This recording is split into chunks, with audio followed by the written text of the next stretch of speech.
So it's Australia Day, and I wanted to start this with showing you my favourite Australian species. I wanted to do a video about these guys, and I thought Ziggy's usually a pretty good snake. She can sit around my neck for this. Nope, no. We're in a feeding frenzy right now, so not around the neck. But here you go. Woma Pythons. Let's do it. Drank mixed vodka in a Smirnoff can, and she fell in love with an Aussie man. Grabbed me on me dick and then she grabbed me by the hands. And baby, just take off your pants. I met her on Oxford Street outside of a pub. She shared an Uber ride with me as she was rubbing me up. She asked me, what does it mean, the shitty ink on your arm? I said, I don't remember shit, but it's a homemade job. She took whiskey as a chaser, Jaeger for fun. All the friends were annoying, I decided to run. But then she called me out, I was all alone at the bar. Next minute we were rooting on a stranger's car. She drank mixed vodka in a Smirnoff can, and she fell in love with an Aussie man. Grabbed me on me dick and then she grabbed me by the hands. And baby, just take off your pants, my pretty little Aussie girl. Yeah, yeah, nah, nah, yeah, yeah, nah, Aussie girl. Nah, nah, yeah, yeah, nah, yeah, nah, Aussie girl. Nah, nah, yeah, yeah, yeah, nah, yeah, Aussie girl. So we went back inside, then we played some pool. I spilled beer on my shirt, but I still thought I was cool. She wanted money for the pokies, and I said we just met. She said 10 minutes ago we were just having sex. I said, good point, doll, here you go. Can you hold on a minute, I just need to know. Can you put your number in my old Nokia phone? She was blind, so I bought her a kebab for the ride home. She drank mixed vodka in a Smirnoff can, and she fell in love with an Aussie man. So why do I love these snakes? You can see Womy's got a mouthful right now. It's about the only way I can safely hold him. But I love these snakes for a lot of reasons. They were my first snake. But aside from that, they are also one of Australia's most prehistoric pythons. So if you look closely, well, he's got this mouthful of food. His face just looks kind of plain. It actually looks a bit like most of our venomous snakes. So, and the way that these guys get their prey is they sit there, they wiggle this little lure with the tip of their tail until something comes along, tries to eat the lure. Generally speaking, it'll be a lizard that thinks it's an insect, or it will be another snake who thinks it's a lizard's tail. And they grab it, they often pull it down into a burrow, and they crush it. They are the only, well, between womas and their cousin blackheads, they're the only ones that don't actually constrict their prey. They, generally speaking, crush it rather than constricting it. The reason they do that is because their prey is mostly reptile. It takes a long time to suffocate a reptile. They're able to hold their breath and slow their body right down and go a long time without taking a breath. So if you're trying to kill something like that, you're going to have to crush it. Now, Wormy's currently doing the crush maneuver on my hand instead of this rat. But that's alright, isn't it, boy? Alright. How about I put him back and keep talking? What do I mean when I say they don't have heat-sensing pits? Well, we can use the lovely fresh-shedded Velcro and Teflon for an example here. Now you can see on Teflon's face, just underneath, there are these little square pits that almost look like teeth, just in here. Same down here. These are heat-sensing pits because these snakes hunt warm-blooded prey. Womas and blackheads do not have these because they hunt reptiles. They hunt prey that is the same temperature as the environment. So womas and blackheads will have two heat sensory pits around the front of the face, but none of these big pits that help the carpets to eat, because they don't really need them. So I guess you might get an idea of now where the reputation that womas have for being really food orientated and aggressive snakes can come from. It's not so much that they actually are. It's that without these heat sensing pits to show them where their food actually is, anything that moves of any temperature could be food. So how can you blame them really for seeing movement and not knowing what it's going to be? If it's going to be meal, if it's going to be a predator. And that's why a lot of the time they respond to movement with an open mouth.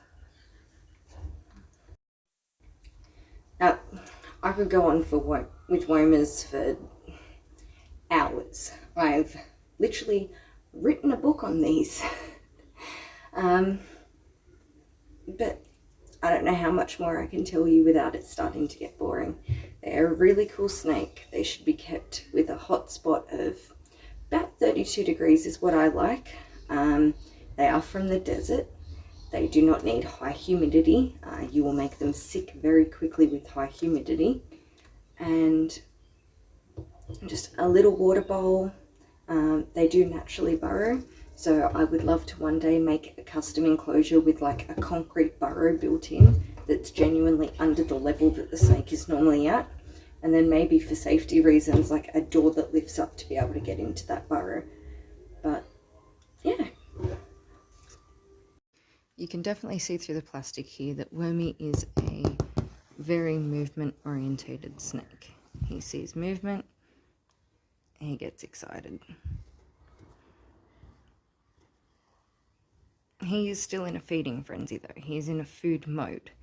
The only thing he can think about right now is whether that rat had family that was living nearby and is also about to end up being a meal. Now, what really rubs me the wrong way is the fact that these guys are in trouble. They are threatened, endangered, vulnerable in all different parts of their natural distribution. And while a big portion of that comes down to feral cats, feral foxes, sadly a large portion of that also comes down to our farmers. I love my Australian farmers. I love my Australian homegrown beef. But farmers, we need to kind of do better. I'll tell you why. These are an awesome snake because you see how fast they dispatch of rats and mice, right?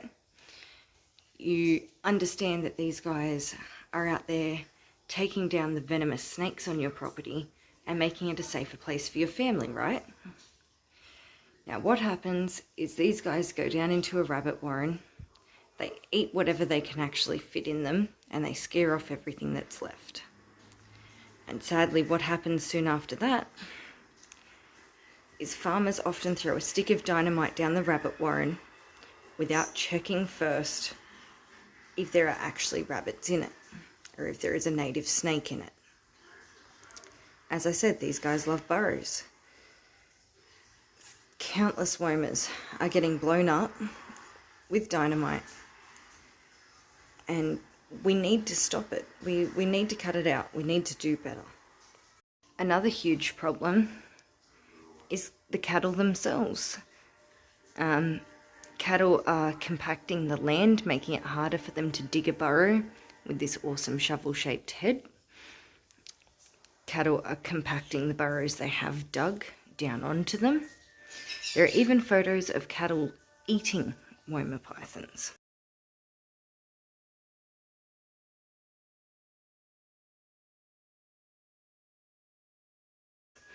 Mistaking them for hay or dry grass or whatever it might have been. So farmers, please, please, please, please, let's look out for these little snakes. They're not big, they don't get much bigger than 6 foot in most parts of the country. Some localities don't even get bigger than about 4 foot.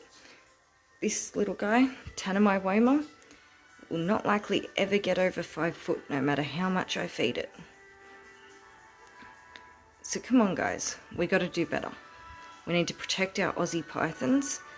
We need to protect some of the original species native to our land so that these guys are around for generations to come.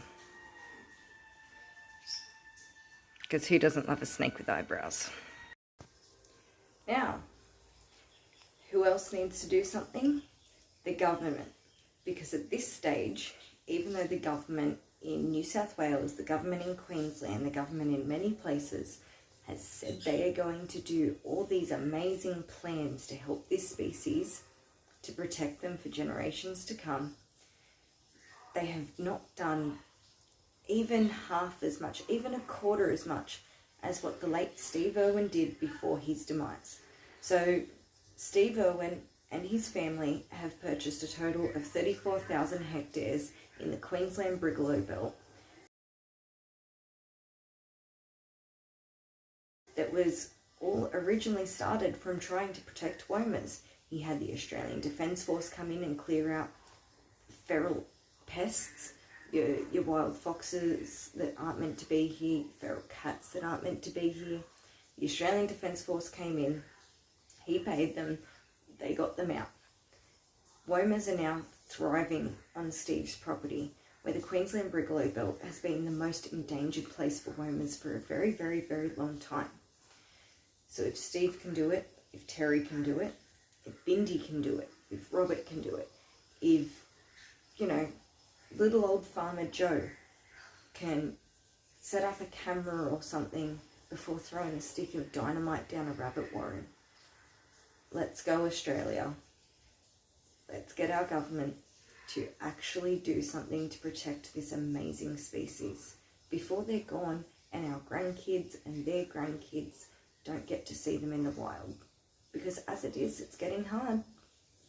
Alright, so there's my little rant. Sorry, I can't talk about womas without doing the rant. But I hope you guys like these species. I find them a really, really, really cool species. They are a kind species. They are not monsters that some people in the Australian reptile hobby make them out to be.